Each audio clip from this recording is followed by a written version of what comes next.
सरकारनं तुम्ही मध्ये येऊ नका ना गाडी बसवा गाडी लाव 2-3 गाड्या लाव चौकात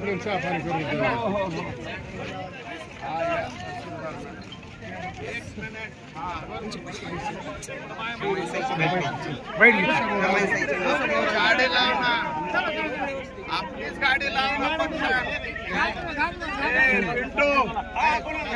गाडी कुठे लाव गाडी